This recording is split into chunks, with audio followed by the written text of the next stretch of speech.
স্কুলের বারান্দার মেঝেতে পাতানো পুরনো বেঞ্চে গাদাগাদি করে বসে ক্লাস করছে শিক্ষার্থীরা। রোদের তেজে যেমন শিক্ষার্থীদের পড়তে কষ্ট হচ্ছে, তেমনি সামান্য বৃষ্টি হলেই বই খাতা নিয়ে দৌড়াতে হচ্ছে আশ্রয় নিতে।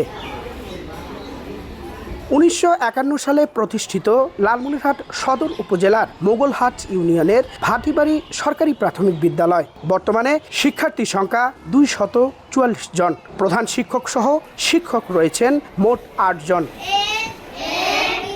বিদ্যালয়ে সচল আছে মাত্র 5টি কক্ষ। এর মধ্যে প্রথম ভবনে রুম 3টি, প্রাক প্রাথমিক, পঞ্চম ও একটি কক্ষ শিক্ষকরা ব্যবহার করেন। দ্বিতীয় ভবনে বাকি 2টি কক্ষে ভাগ করে একই দিনে দ্বিতীয় ও তৃতীয় শ্রেণীর ক্লাস নিতে হচ্ছে। অপর একটি টিন শেডের ঘরে প্রথম শ্রেণীর শিক্ষার্থীদের পাঠদান চলছে।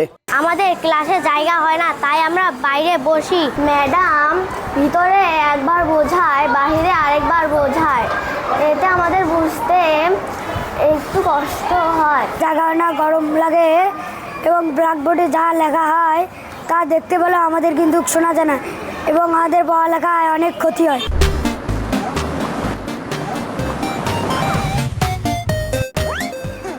ধারণ ক্ষমতার চেয়েও বেশি শিক্ষার্থী, ক্লাসরুম প্রয়োজনের তুলনায় কম।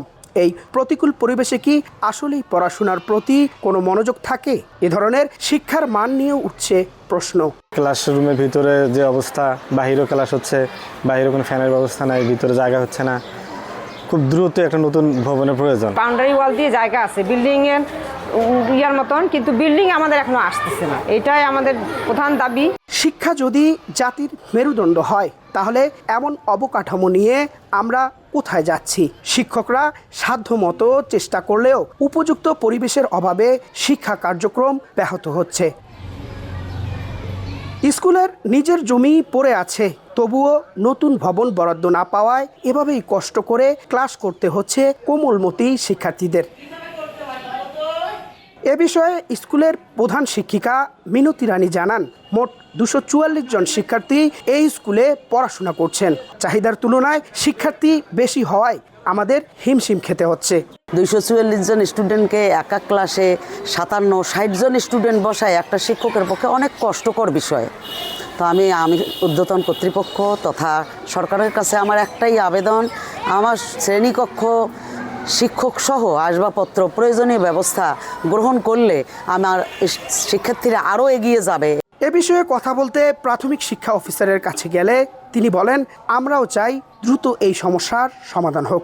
কোন উপজেলায় কোন স্কুলের আছে শ্রেণীকক্ষ সংকট আছে, ফার্নিচারের সংকট আছে, তারপর সীমানা প্রাচীরের সংকট আছে, ওয়াশ ব্লকের সংকট আছে, এগুলো আমরা ইতিমধ্যে চিহ্নিত করেছি এবং আমরা তালিকা করছি। আমি উপজেলা শিক্ষা অফিসারদের মাধ্যমে নিয়ে আমরা ইতিমধ্যেই এটি আমরা অধিদপ্তরে প্রেরণ করার প্রয়োজনীয় ব্যবস্থা নিয়েছি। অবিলম্বে একটি স্থায়ী শ্রেণীকক্ষ নির্মাণ না হলে এই কোমলমতি শিশুদের উজ্জ্বল ভবিষ্যৎ এবং সুস্থ জীবন ঝুঁকির মুখে পড়তে পারে, এমনটাই আশঙ্কা করছেন স্থানীয় শিক্ষক এবং অভিভাবকরা। সুফিয়ান আল হাসান, সময় সংবাদ, লালমনিরহাট।